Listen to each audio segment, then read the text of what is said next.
Namaste, I'm Kamlesh Kapoor. And this is, it seems like an odd question and a very odd title. Who is a Hindu? So that is an understanding which as a Hindu, most people do not have. Um, it is first you have to know yourself. Who is a Hindu and what does it mean? So, so there is Hindu by faith. And that means you grew up in a Hindu family, in a Hindu neighborhood, went to all those festivals and osmosis, fairs, fasts, festival, traditions, belief system, observance of values. And these are based on Maryada and Sangam. This is like, a nutshell that is passed on from generation to generation. And there's no discussion beyond this periphery kind of thing. What we are believing, how do we live, Karamkand, and daily routines, and some of the, holy songs and stuff. Now there is another Hindu by conviction. And Hindu by conviction means that you have studied it as a subject. You see, even if you don't believe, but if you have studied it by in a learning process, proper way, in a scientific way, as a subject, then you are Hindu by conviction. And those people who are Hindu by conviction in this country, all over the world, not born in India, not born in a Hindu family, they are really, really understanding what is being a Hindu, what is Sanatana Dharma.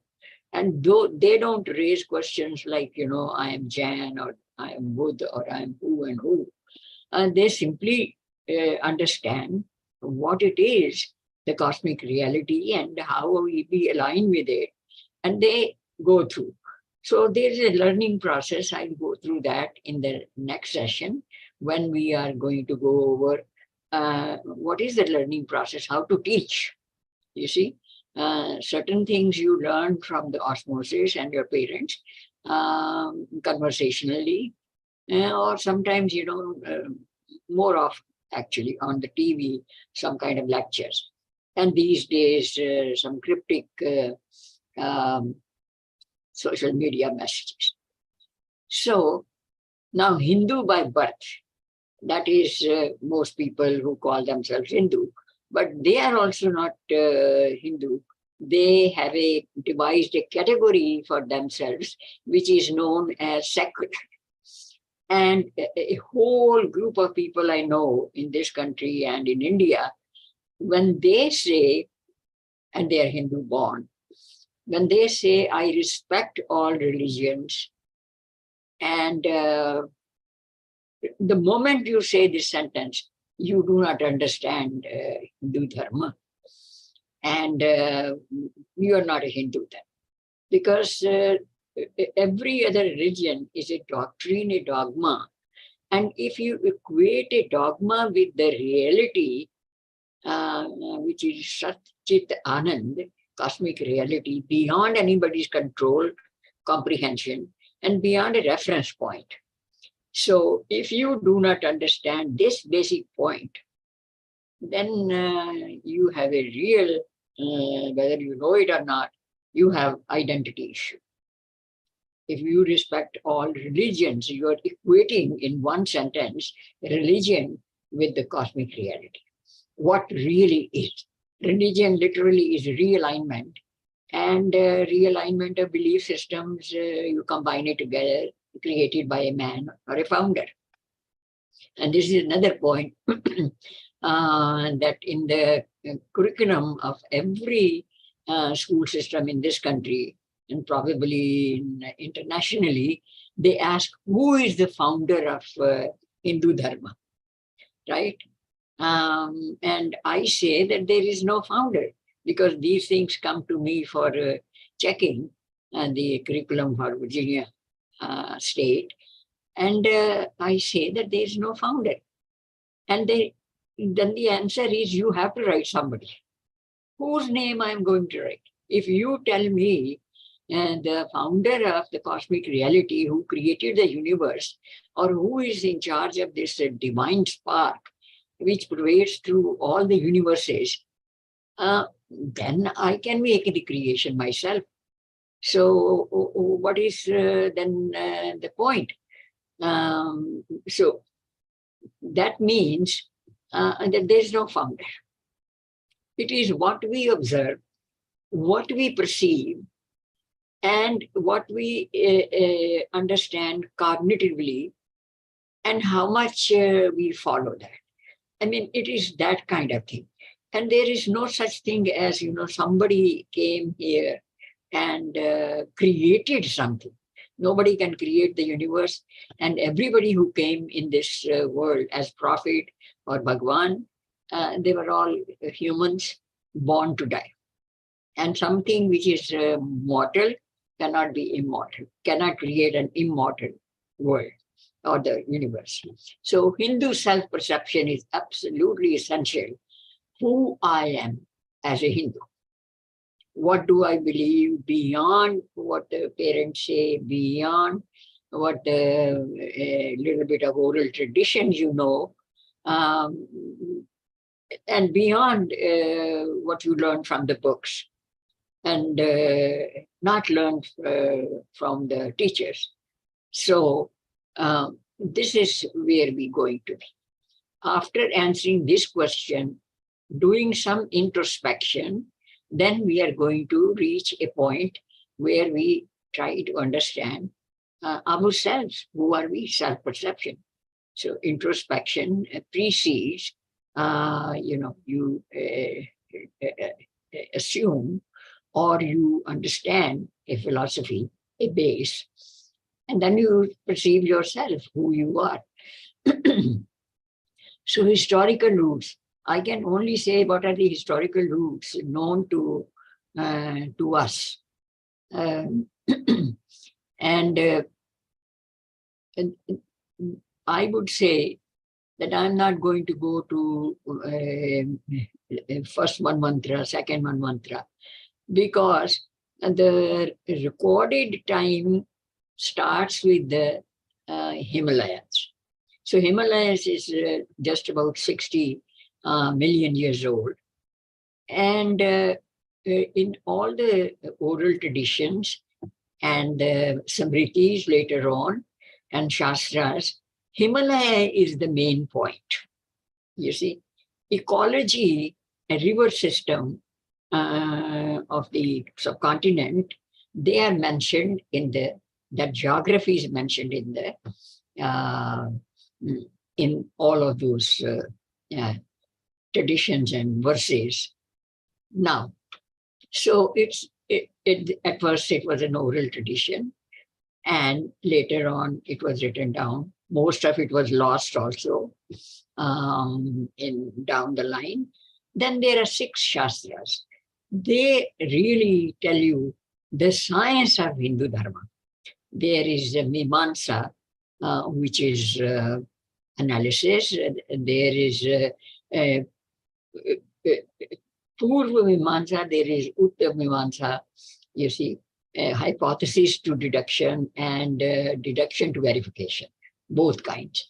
And then there are Samritis, and Shastras are 6 of them, and they are highly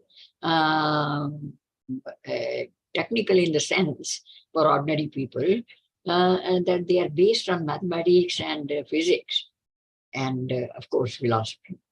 So one has to have some kind of background in those subjects before you go through that. Samritis were created later on. They straightway were written down. Upanishads are dialogues, and they are real philosophy. Some of them are just about 20 verses, 25 verses. But after 2-3 verses, you really have some mind becomes fogged or dense. So you don't comprehend. I mean, they are highly philosophical. Um, and they are worth reading. So, this point, the God, the founder of religion, there is no such thing, founder of religion. It is not a religion to begin with, and God is a wrong word. And when we pray and we say Hari Anant Hari Katha Anantam, Anant is that which is timeless and infinite. Something is infinite, how can a finite mind comprehend? And Hari Katha Anantam. You can go on praying in different ways, following this path, that path. It doesn't matter. You will never really reach the end of it. So there is always conglomeration of different um, forms of prayers or descriptions. Now, the core essence of Dharma is self. So we start with who am I?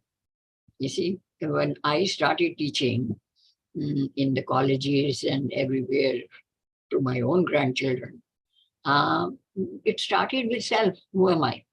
My name is this. Because you are relating to their emotional experience. They do not know at that stage the concept of the world. The world is their own home or their neighborhood or their school. So they can't comprehend beyond that. So you start with the self. Who am I? Where am I?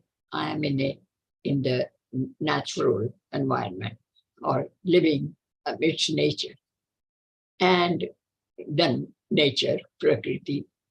And what do you think about the Prakriti? It is awe-inspiring. It is natural phenomena. It's an emotional experience. We relate to ecology. You see, all kind of answers are given when you're talking about Prakriti. And this is the level at which you have to reach. If you are talking to a small child, you cannot be giving sermons starting with some guru at the podium. So they have to experience it. This is exactly what the rishis did. When they wrote those verses, oh, you come on 7 horses and you are illuminating and you are Devya and this and that. This is their emotional experience. So first part of all these chants is description of the natural phenomena. And then the last part is, I bow to you, or I offer my reverence, devotion. So cosmic reality, Prakriti changes in a cyclical way, and sometimes in a variable also way. But then there's cosmic reality, and that is infinite. And all the galaxies, planetary system, they are continuously in motion. So people who think that at least when they created those religions, they had a very static view of the cosmos, and that the Earth is a stationary, a flat slab, and the sun is moving around. And the other things, the star or anything, it has no relevance. So, and once you accept that everything is in a motion and nothing is stationary, the T0 time is not the same as T1 time. A moment later, or in a blink of an eye, something changes in the world or in the universe. So Bhagwan literally means that which is made of earth, bhumi, gagan, agni, water, vayu, and neer. So the 5 elements of which we are made, the person who was born as Bhagwan is also born of the same thing, same 5 tattvas. The only difference is between all of us and what we call Bhagwan is the level of enlightenment.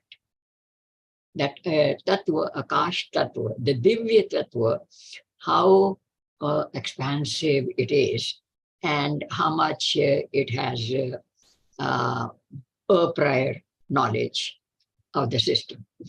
So that is the only difference, Akash. That is the only Gagan.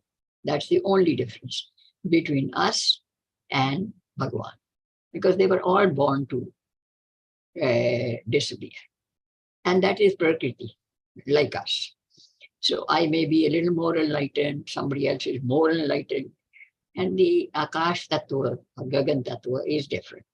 So if anybody says that Bhagwan means God and God is over there, God is not over there, it is everywhere, right? It's everywhere, all pervasive, Akash Tattva, divine consciousness and indestructible matter. They are all there, churning around. And this idea of Deva and Devi and Brahm, there is a maximum confusion. And that is where every time, even after I repeat this lesson some 50 times, in the end, everybody will say, our gods and goddesses. As if you, that is your, the sun is your property, and the Shakti is yours. It doesn't give anything to anybody else. You see, all kind of nonsense comes when you mistranslate the word. So call everything by its proper name, and don't map it on anybody else's reality or version of reality. So Deva is a phenomena. It's something that gives us, literally, it's a shiny substance, and we call it Deva. What's wrong with understanding Deva and that which gives? By itself, sun cannot create life.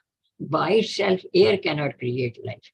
By itself, water cannot create life. It needs combination of all these tattvas. And therefore, these are specific energies, devas and devis, whereas Brahma is Ananta, timeless.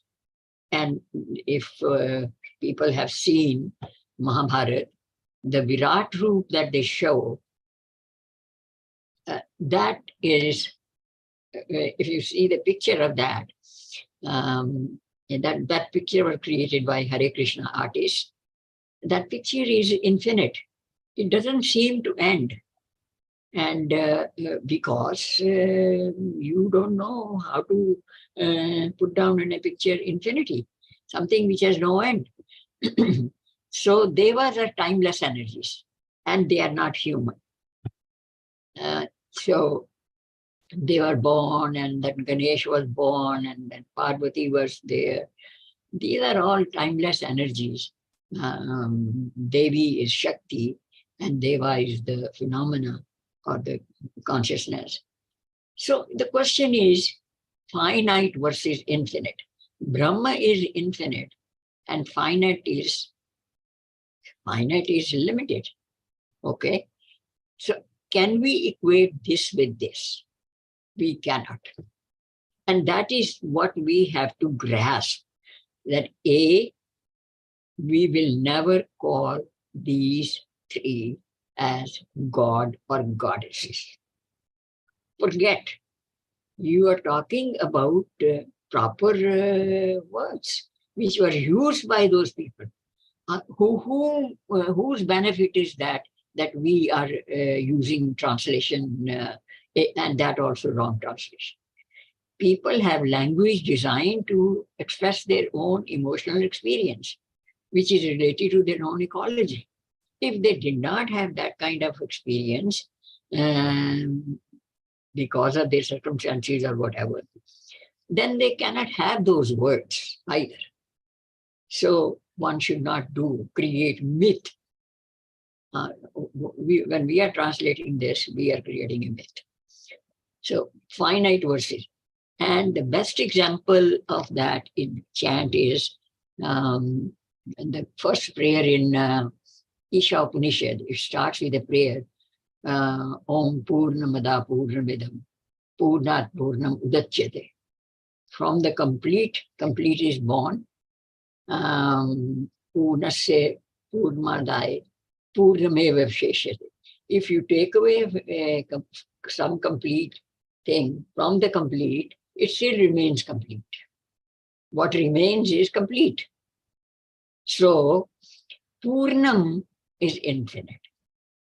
And from infinite, something, another infinite part is born. It is still infinite, beyond our comprehension.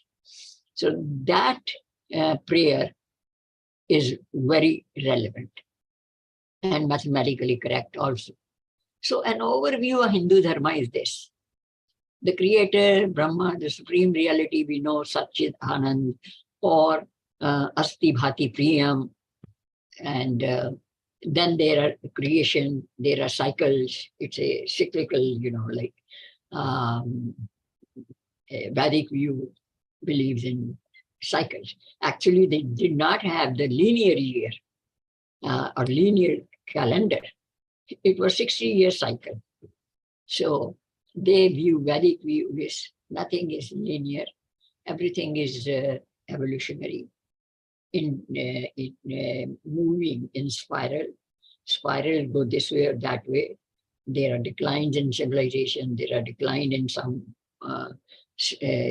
some stars die down, and that. So dharma is a science. And by the way, I am speaking wrong word, wrong pronunciation. It is written dharma in English, but the word is dharma. You see, why we put a? Because then ma becomes halant in Sanskrit. And then ma has very little sound. So therefore, it is written as with a, pronounced as dharma. Okay, nature, prakriti. Vedic explanation of Jagat, always in motion. You see, the best way of understanding Jagat is when you are at the airport, moving in the corridor, it is really a miniature Jagat. Some people are going this way in a hurry, some are going this way, some are moving this way, some have this much luggage, that much. We are confused. Where is everybody going? What is their destination? But each one of them, that person, knows which plane to take, where to, which gate to go, and where they are landing, the whole thing.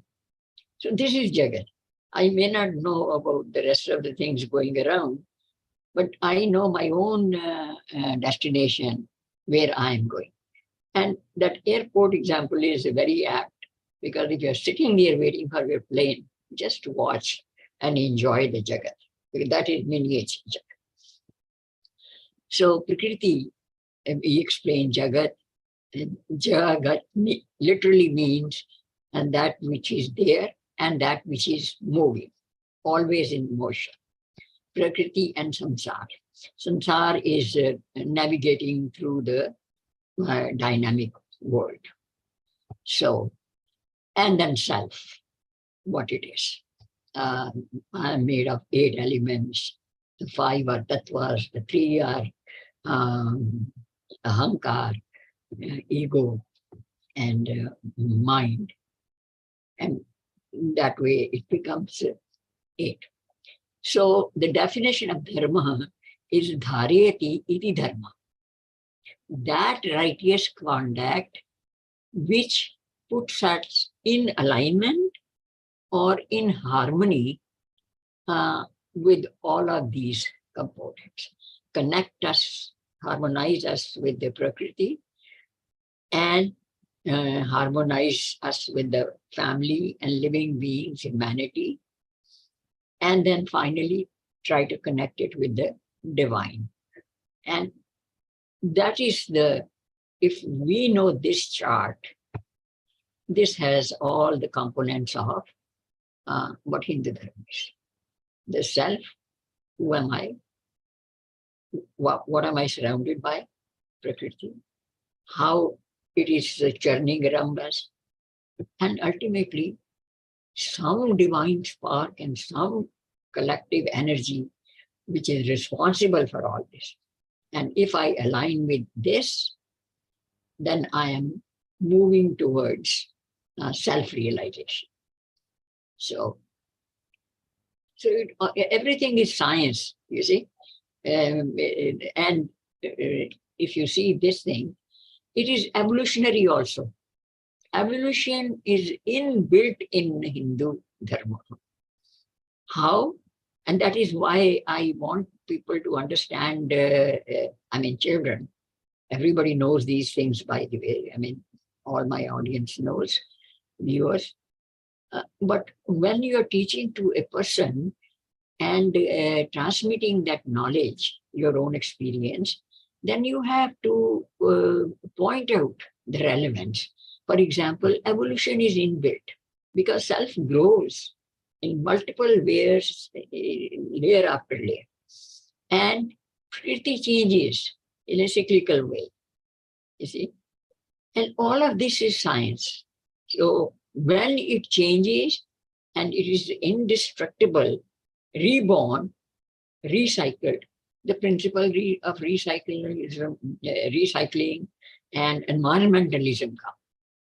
Because matter is indestructible, there's so much matter, it goes into metamorphosis, changes forms, and eventually, all these modern concepts, Greenpeace, we believed in Greenpeace. And everything is in motion. Yes, that is what we believed in. And recycling should be done, of course. Environment should be purified, kept purified. We knew it and we did it. So in India, nobody throws anything anywhere. Even the last thread of a shirt is used somehow or other. So we are the major recyclers in this world as a civilization and as a culture. So another confusion comes when we bring out into what I explained was Samanya Dharma, the general principles of Dharma. That has ideas about the cosmic laws, Upanishads, and beliefs and practices aligned with the cosmic laws, our Karam Kand and daily routines, 4 aspects of Dharma, Dharma, Kam, Moksha. 4-fold motivations for action, that is Purusharth, aspects of Dharma. Dharma, that's Lakshanam. This is Karuna, Deya, Dan, Mano, Nigraha, Indriya Nigraha. And interestingly, and Tapa. Before Tapa, there are 2 categories. One is acquisition of knowledge, and the other is attainment of wisdom. I mean, look at this. When we say that I'm a very knowledgeable person, you may not be a wise person. So these 2 are separated. So in Gurukul, when they give the education, that education is not just a lot of information. It is something to live by, something to experience, and something to absorb in your own conduct or manasthiti. So, and this is a very interesting point, that if you want to have tapa, you don't only have to have the worldly knowledge, physics, chemistry, biology, botany, whatever. You have to have attainment of wisdom, and that comes with experience. Somebody may become, very knowledgeable in their own field, for example, a doctor, but he may not be having that kind of wisdom which comes with a holistic experience of the ecology and who we are, spirituality. That's the wrong word too. Adhyatmikta. So fourfold path of sadhana is self-realization. Again, some people define it as eightfold. Fourfold is sadhana, before that dhyana, before that indriya nigraha, before that mano nigraha, mental control, sanyam, maryada, all of these. Now, please do not consider caste system here. You see, this is a general cosmic reality.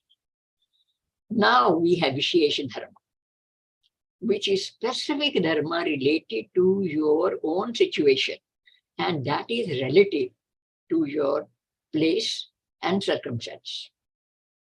My dharma is bound by time and space. And it says, Desh, Kal, Desh is place, Kal, Nimat, bound.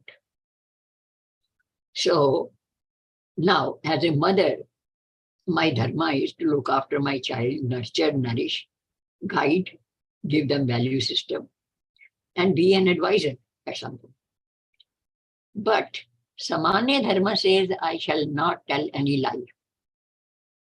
As a mother, I will tell 100 lies to protect my child. Because that is my Vishesha Dharma. In that circumstance, I am protecting my child. And don't be angry. So the very first lesson that Dronacharya gave to Arjuna and Pandavas and Kurus was this, that don't be angry and always say the truth.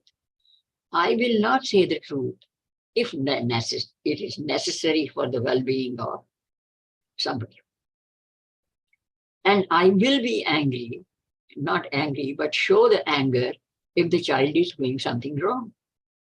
So we do not confuse. If we confuse these two things, we end up with the caste system, social structures, child marriage in Hindu Dharma, and everything, poverty because of caste system, and, ahimsa paramo dharma as a king. You see, a total crap, nonsense. Raj Dharma, king's duty is to protect the boundaries. Only two things. King's dharma is only two things. Protect the borders, Desh, and create a law-bound society where people obey laws. If you have failed to do these things, then the rest is absolutely extraneous, nonsense, and none of your business also. Because everybody has free will, they have to decide whether they want to keep a child or not keep a child. It is between the doctor and the persons. It's free will. And the same thing, so your orientation is that you are not going to get married or you remain this way or that way or have Gandharva marriage. These are personal choices. And it has nothing to do with this. And that is not a dharma, that is none of government's business. And this social engineering, take something from the meritorious people, from those who deserve, and give it to those who are always feel entitled, or they need something from the privileged class. So if you reduce the merit to bring it to the level of the entitlement point where people are not doing their best, then you are making the whole society as less efficient. And this is decline of society. You are not asserting yourself because you are not getting the rewards for that. So Raj Dharma is not social engineering. Welfare comes into the picture if in previous times and previous regimes, people were culturally disadvantaged, socially disadvantaged, of course, they deserve a head start. You see? Similarly, some children who are disadvantaged physically or otherwise mentally, they deserve head start and special attention. So that is a separate kind of thing. But entitlement, social engineering, and whole thing, that is not part of king's duty.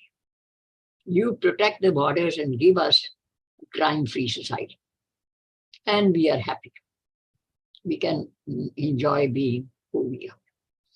So Varnashram Dharma is that the role and duties change of everybody with age. As a child, it was my different role. I was learning, I was austere, um, I was trying to be self-reliant and learning a profession for self-sustainability. And that was my dharma. That is Varnashram. And then as a grihast, and the role changes.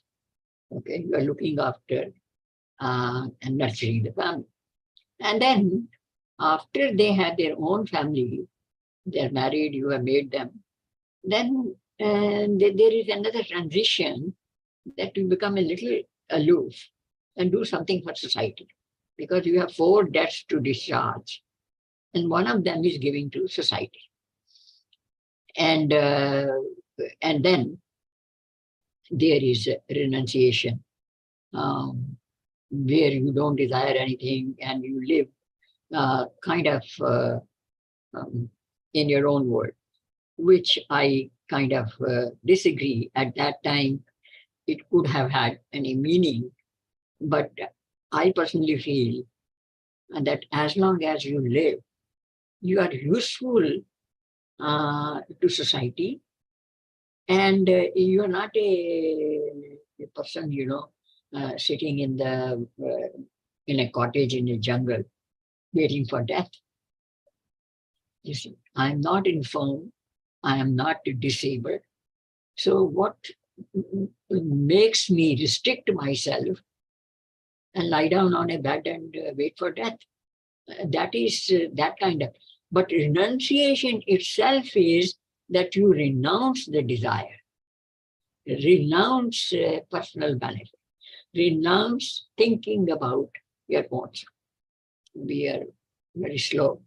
So at the periphery, the dharma creates cultural ethos. Dharma gives vishesh, dharma gives social structure. We have belief system which are guidelines. Parampara is traditional wisdom. And then there are dharmic practices. Some observe, some don't, some forget about it.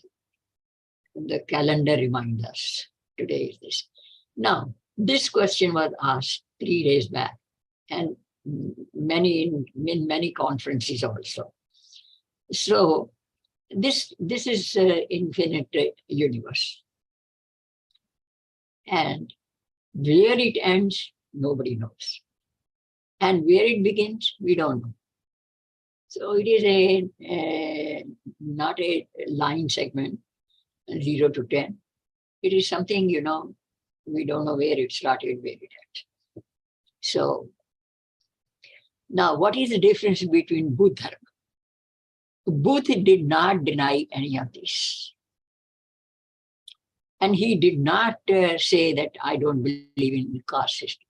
First of all, there was no word as such. So Buddha just focused and built philosophy around, as we are living, how do we avoid suffering? So that it doesn't mean that you are just going to work for nirvana. Nirvana also means that while you are in this body, you are liberated. You have no anguish. You don't have any, conflict or suffering. So if you relinquish desires, then there is no suffering. So this is Buddha Dharma. It is again Dharma. You see, it is not ism. He did not create anything. He just took a different path to show that suffering can be avoided. The rest of it is intersection with the Samanya Dharma. Jain Dharma, again the same thing. They focused on austerity and non-violence. So that part they elaborated in their own scriptures and writings, and the rest is the same. They have the same belief system for ashrams, rishikas, rishis, everything. Then comes atheists who do not believe in God, or agnostics who question the existence of Brahma or anything divine.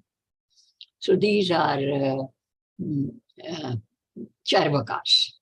You see, we had a class called Charvakas, and they were in this class. They never talked about God and did not get into discussions of the divine or philosophy or anything. But they had a lot of wisdom, which they went around and preached. And then the Sikh Dharma, they focus on humility and bhakti. You see, and the rest is the same. They cremate, they believe in 4 ashrams, they believe in Sanyam, Maryada, everything. Very few Sikhs I have met in Punjab who will talk to me with eyes looking at me. They always have eyes like this, very respectful to when they're talking. So what I'm saying, that where is the difference? From the infinite, you take something and make that focus point for that path. That does not mean they are not into Sanatana Dharma. Sanatana is eternal. And Zoroastrianism is also a derivative tailored to Iranian realities. But they always look to the East, saying that we come from Bharat, Aryabharat. Now there is this.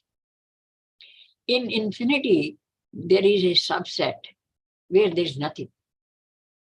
You see, just me, I am there, and I think nihilism and those kind of things are come into this category. Nothing. Zero is also part of the and Sanatana Dharma. So this is the relationship of Sanatana Dharma to other dharmas. So now the cosmos is laws of physics, self and mind and emotion, psychological aspects. Dharma is a philosophy. And as a science, it can be proven, not violating the laws of nature, but that doesn't mean that he is sitting in the temple and praying all the time. You see, Dharma is knowing and accepting the cosmos and its reality and harmonizing it, not violation of the laws of nature. Vedic aspirations and chants, their verses, they show reverence and awe of the natural forces. See, Gayatri Mantra, we say it is prayer to sun. Initially, they thought of 33 categories. 33 categories of devas, you see, shining beings. The planets, the pranas, the adityas, cycle of solar year and division in 12 parts, and mind and Indra. And they become 33. Prana is called Rudras. So 33 devas are there. Now look at what people do. Category, they said 33 koti, 33 kotis, right? Koti means category. Kotis means count. Koti means crore. So if you do 33 crore, then it becomes 330 million gods. Look at this. I mean, the stretch of imagination first you get wrong category, then you have a wrong word used for it, and then when you translate in the koti, you go to the million kind of number system, whereas it was not. These are 33 categories. Is there an abode of devas? This is another contentious point. We don't believe in heaven or hell. If we did believe, then probably the first satellite time हो गया आप कुछ कह रहे थे yeah you see there is no heaven or hell because in the Bhagavad Gita they have used the word divya lokan, which means you are in the collective consciousness. Once you die or finish this journey, you are in the divya lokan. And for hell, those people who do wrong, there is a tamas dwar. That means in evolutionary process of consciousness, you decline. So this is how we define. And saying, we are going to heaven or we are going to hell, and oh my God, or oh, no way in hell. You see, we are diluting ourselves into terms which are meaningless. Devas have no biology. Parvati was born, and Girija was born, and Shankar was born, or Sakanda was born. Nobody was born. These are entities who created, we don't know, and they follow their path. So they have no physiology and they have no emotions. In the sense, the way we interpret, we say, what is the purpose of offering devotion to them? If they are neither pleased nor offended.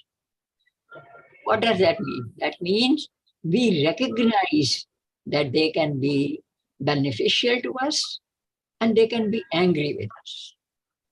So if there is a hurricane which is a destructive force of rain, it is destructive force.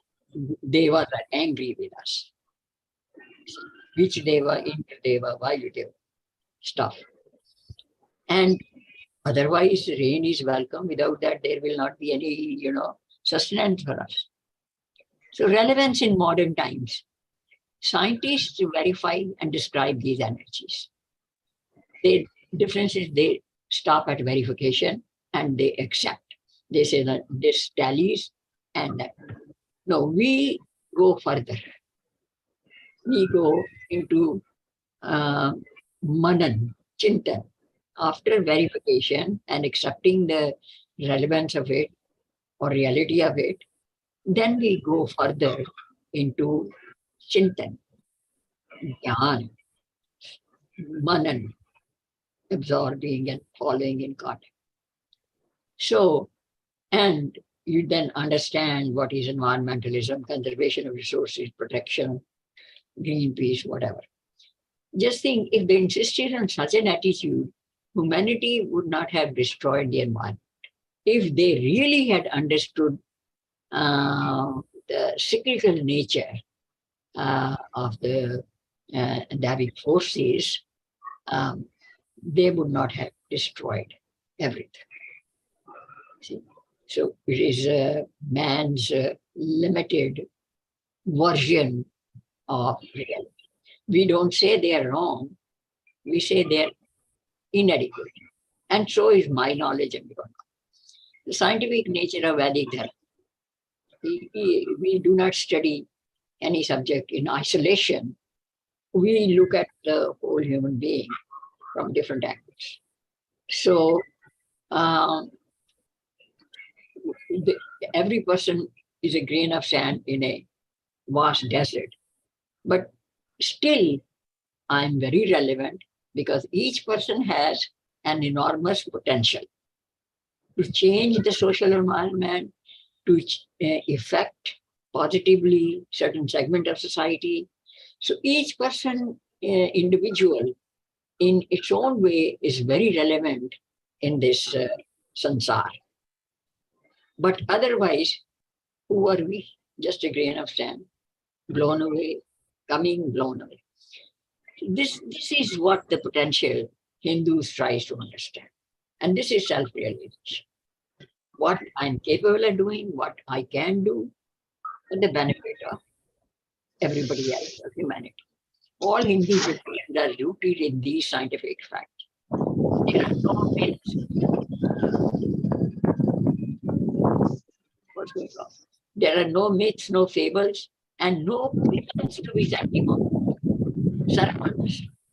So I personally rarely listen to sermon, and this is trying to understand together. It's not a sermon. How Hindus express themselves, aspirations, reverence, relinquishing desire, philosophy to reach higher self. And you have to call things by their proper names. Let us not translate Atma as soul. Soul is memory, intelligence, and mind. And Chit is totally different. Chit is only collecting the impressions of everything, but it does not do any judgment. And a very simple example is sometimes, you are driving or going somewhere and you make a wrong turn and you say, oh my God, where was I? I was thinking of something else. Who made this judgment call? Mind which did it, forgetfulness.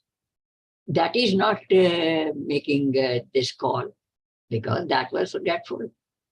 And judgment, my Vivek did not make this judgment because Vivek is bound by memories and cognition.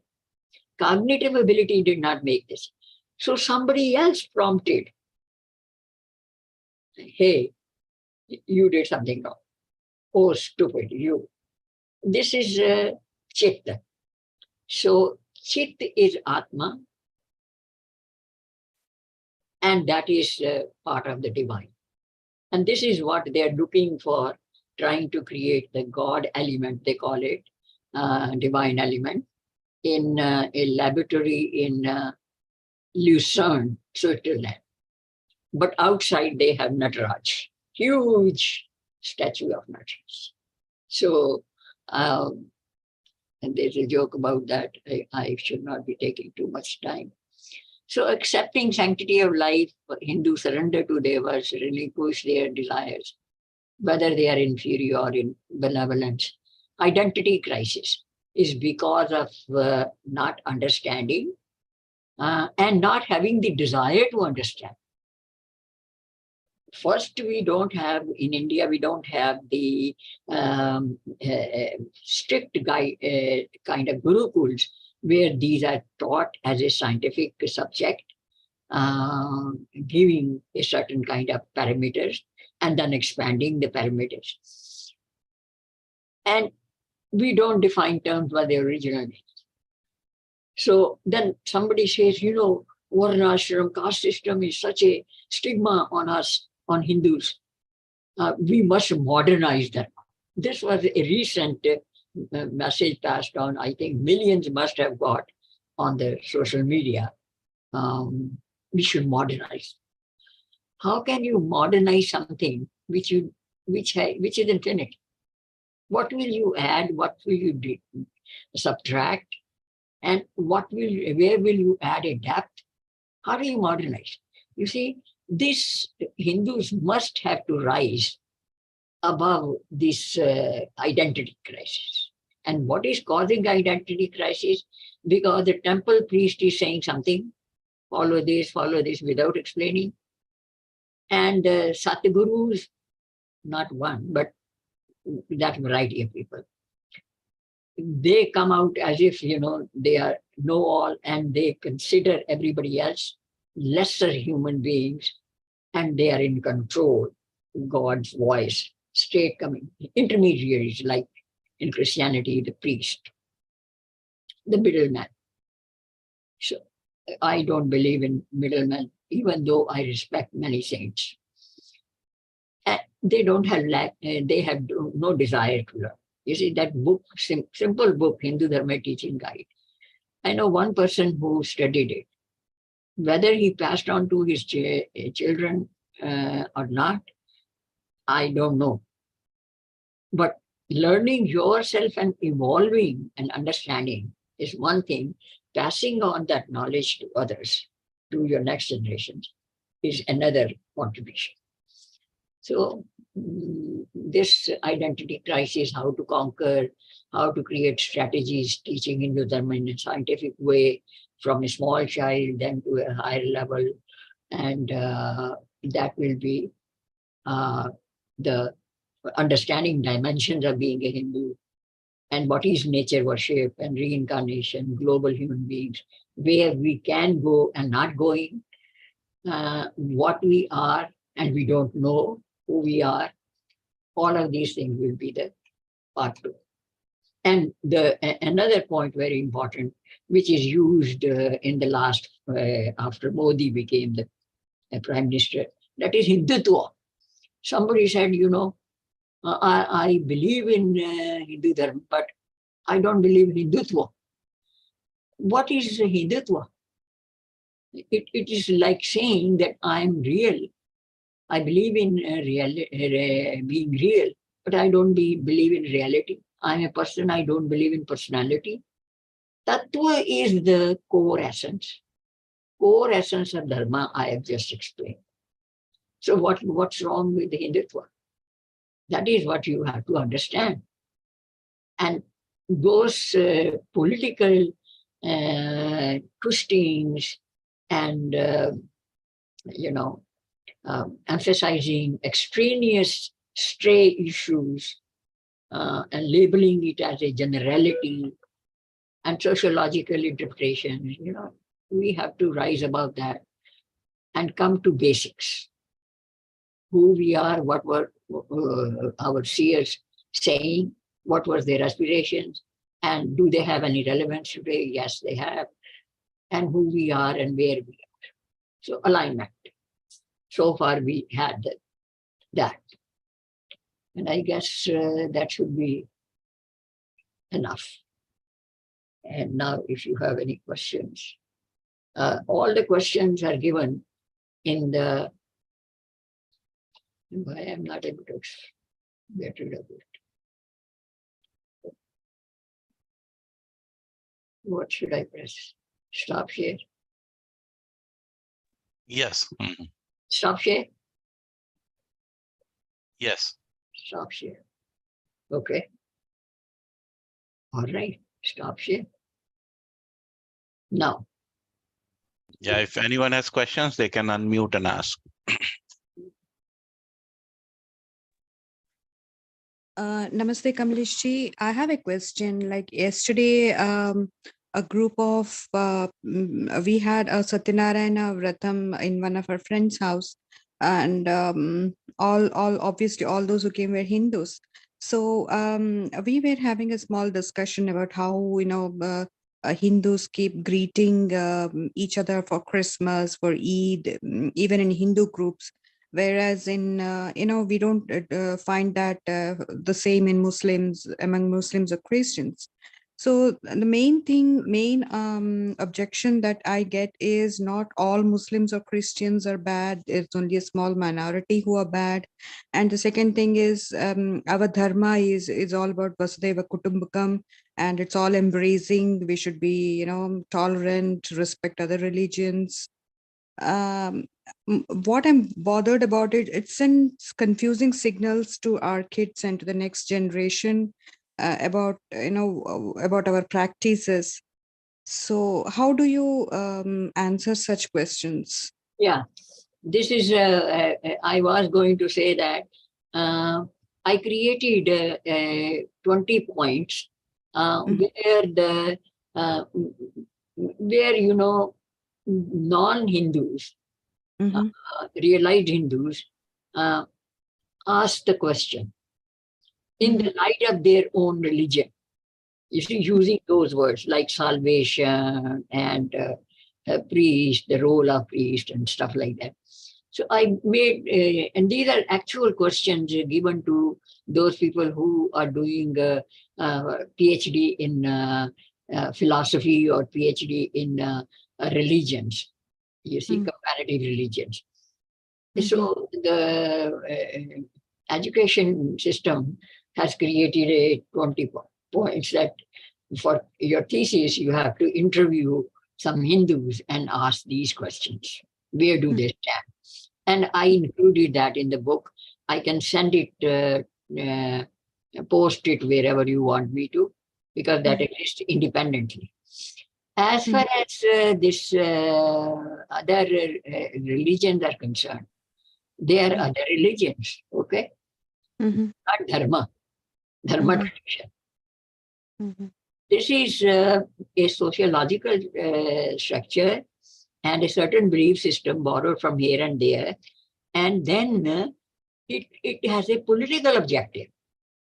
So there is a book written by, I've forgotten the name, Arab imperialism, how Muslim dharma was or religion was created. It was created at a certain point by a certain person, and 2 centuries later, it was put down in a scripted form. And how much happened in the meantime? So that is the answer of one. So we are not a religion, so there is no comparison. And what exactly was envisioned by Muhammad, nobody knows, except that tales were taken. And same thing with Christianity. Roman Catholic Encyclopedia itself admits very little is known about Jesus. Now you tell me, very little means what? Very little is known. You hardly know it. You see? So we say 0 time or 1 AD, Christ was 1 year old. That's not true. Christianity was created in the 4th century AD, 400 years after that. Christ supposedly was born when there was a Roman Empire. You see, Caesar was there, Julius Caesar and Cleopatra's time. Thereafter, Augustus was the king in Rome. And Greek was subjugated by the time by Romans. So this is historical part. So nobody knows about Jesus. How it was created is another 400 years later. And they believed in Uma, they worshipped Krishna, they worshipped sun, called it Mitra. They worshipped sun as Ra, and they worshipped Shiva, and Durga. And there were 37, 38, and all of the followers of those sects, they would fight and quibble with each other, you see. So the king at that time said that 37 people should choose their 10 representatives. I'm going to put you in a small house and you come to an agreement and create the name for God, which is acceptable to all. This is exactly what happened. And Mark Twain wrote this line that 10 fools gathered together in a closeted, cottage, and you are supposed to create the world religion, acceptable to all. You see, uniformity, right? So many days went by, they kept on arguing. Finally, they ended up with the 3 words. One was Krishna, one was Mitra, and the other was Shiva. Okay. So somebody objected that what about the Irish saints, and what about this person or that person? And another 2-3 days went. The king sent a message. He says, I'm going to burn this cottage if in the next 2 days you don't let us know your final verdict. Okay. And you show me by sending a smoke signal. You see, that is when they elect the Pope, decide about the Pope, they have that smoke coming out that we have reached a decision. This tradition started in 326 around AD. So Jesus was nowhere. And so then they created the belief system. And by 1647, they fixed the date that it should be 25, 25th of December. And they used the word Christian for that because it is the end of Krishna Mass, the darkest month. Christmas is Krishna Mass. And now how the Christ word came out? So they selected, they said that we cannot have 3 from Asia. We have to have some from Europe. America was non-existent for them. So they came out with the word Hesis. This is a Irish Celtic saint. About very little is known everywhere, but he was a Celtic saint, believed to be holy. And they said, let us use this Celtic. And his name was Hesis. Now in Latin, H is written as J. So when it was Latinized, it became Jesus. So this is how. And Christ, since Krishna was not pronounced properly by Greeks, so it became Christ, Christo. And so this is the origin. This is how man-made religions are. Somebody created. Now there was an agreement between the king and these 10 fools. And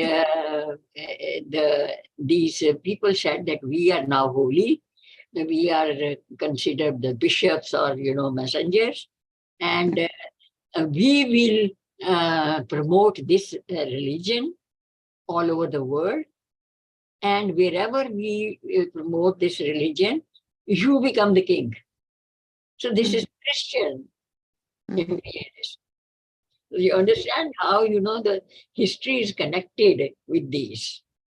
And people, when they ask me, in all these interfaith conferences, I have attended so many, and they would ask me, do you believe in God? I say, I don't believe in God, but I believe in something is there, which I don't know. And he says, do you believe that Jesus is God? I say, no, I don't believe. And you don't believe in Christian religion? I say, no, I don't believe. It may be relevant for you. It does not resonate with me. It may be some explanation of truth somewhere, but it's not the complete answer. And I don't believe in God, a living God, or a mortal person who is considered God. So you see, this is how Christianity came. And now your second question is, should we hate or not? Why should we hate anybody? And when we say the whole world is a family, if somebody is not my family, how will I consider him family? You see, Gandhi went to different temples and he started saying the ayat from Quran and then singing some choral, songs. And some people objected. He says, you tell me when was the time that Muslims allowed a Gita part in a masjid. You go there and read Gita and you will not come out alive.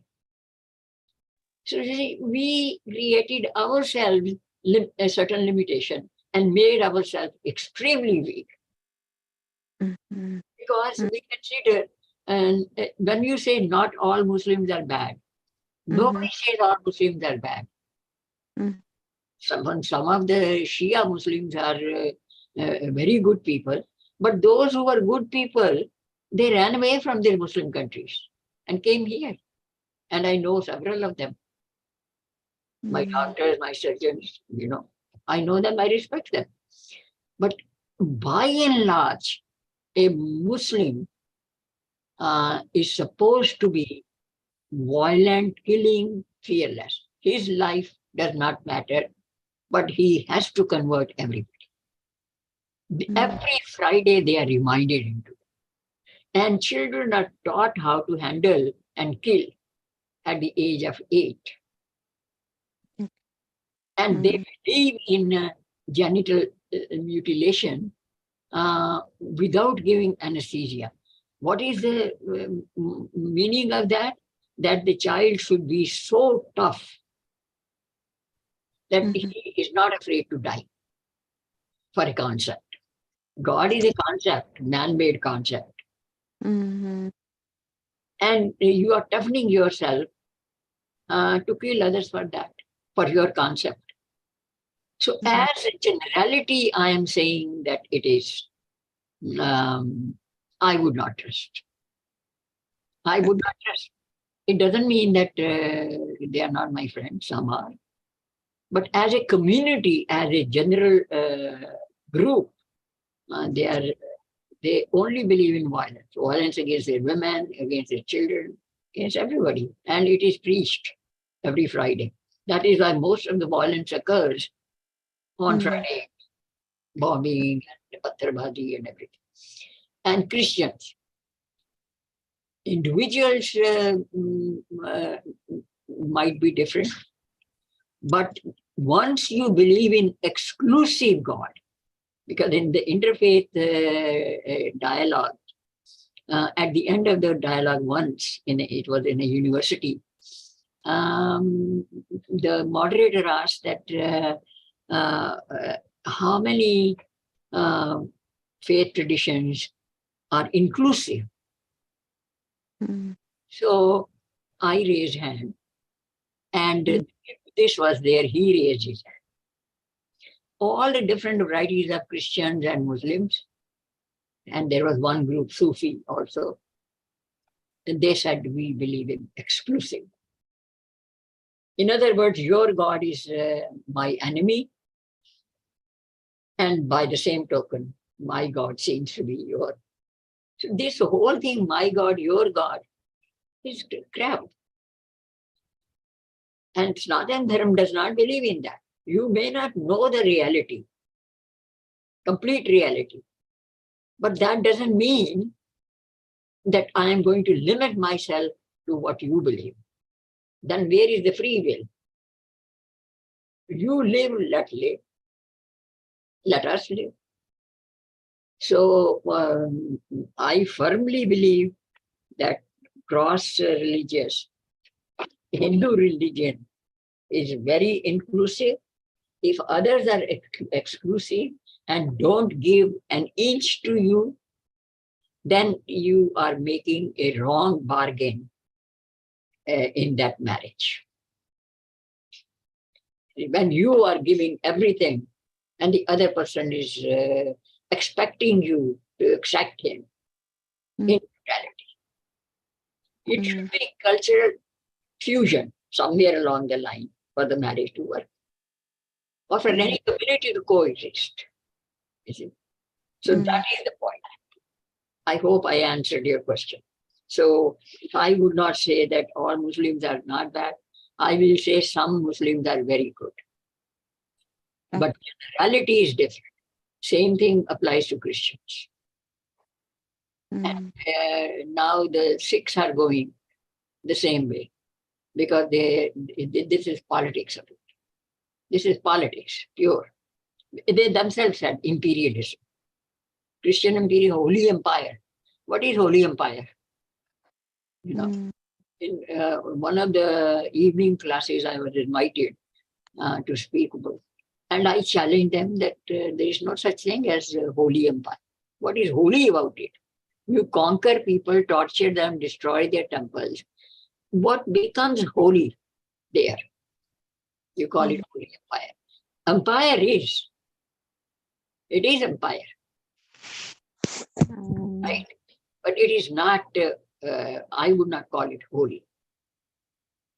Vampires include violence and trespassing on other people, encroaching on other people's beliefs.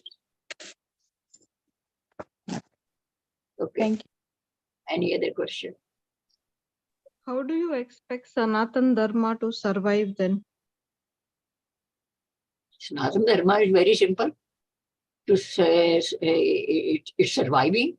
Actually, it is surviving more in America. There are 2 million Hindus who have migrated for India, and they are no longer Hindu in traditions or beliefs.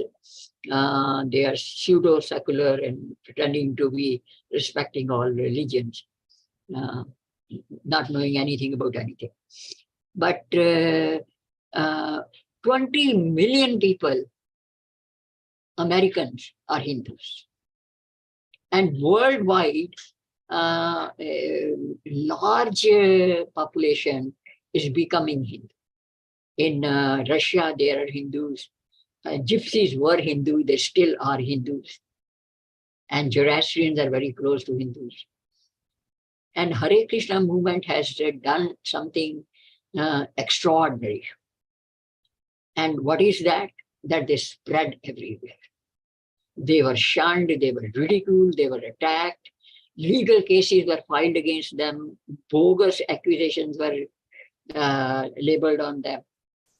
Even in India, when I visited that Hare Krishna temple in Vrindavan, a small kid was our guide. He said, this is the temple of hippies guru.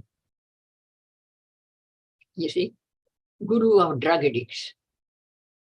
So, I mean, and Hare Krishna did such a great job in spreading Hindu Dharma, more than Vivekananda or anybody else did. But on the other hand, Devanand in one stroke finished Hare Krishna in India. When he made that movie, Hare Krishna. What was the name of the Hare Krishna? I've forgotten the name. Is that the name? Hare Yes, Krishna? yes. Yes. Memory is fading. Hare Krishna, Hare Ram. Right. Devanand made that, and he depicted it in such a way, it destroyed the lineage of Vaishnav Dharma, starting with the Chaitanya. And that was so sad. And that's about it. So how to preserve it? Preserving, with that chart I gave, that chart, what is Sanatana Dharma, what is Samanya Vishesha Dharma, that should be, a copy of that should be in your purse to teach, that this is the overall view. And it centers around 3 things: self, Prakriti, and the cosmic reality. And self is under my control. Prakriti is not, to some extent, under my control. I mean, I can change my environment. But the divine is, I cannot change, bring the asteroid here or make a star disappear. People talk about things which are unscientific.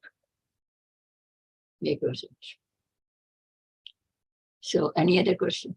By the way, that book, Teaching Guide, it has a whole lot of lessons for munchkins, like 4 to 8 years old, then 8 to 12, and 12 to 18, and then for college students who have background of physics, philosophy, and psychology. So it is for, and I think it's $9 e-version. It's worth buying. If not, these 2 charts keep in your purse and make sure that social structures, Vishesh Dharma is not confused with Samanya Dharma. So, Thank you. okay, thank you. Any more questions?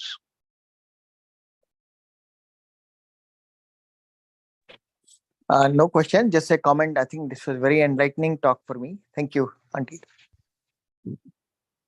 If there is a question, there is still time to ask, because Kamlesh Kapoor will not be there and not many people have left as followers. So it is worth asking questions. If I was too broad or talking in generality. So, and Okay. I have created, by the way, I have created Google lessons for that, how to teach Hindu Dharma, and then how to train teachers and parents. So there are 9 sessions of workshops and 16 lessons. Rajiv ji, how do you put it in public domain? Even Yeah, I it's through the access Google Drive. I could yeah, not. it's through Google Classroom. We'll put it and release it to the Yeah, public. please. Yeah. Will you do that? Yeah, Mhm. that will be worthwhile. Okay. Okay. All right. Okay. 1.5 hours. Okay. All right, sir. Next time then. Namaste. Uh, Next time it will be Thank you, Kamlesh ji, and thank you, Rajiv ji, and thank you, everyone.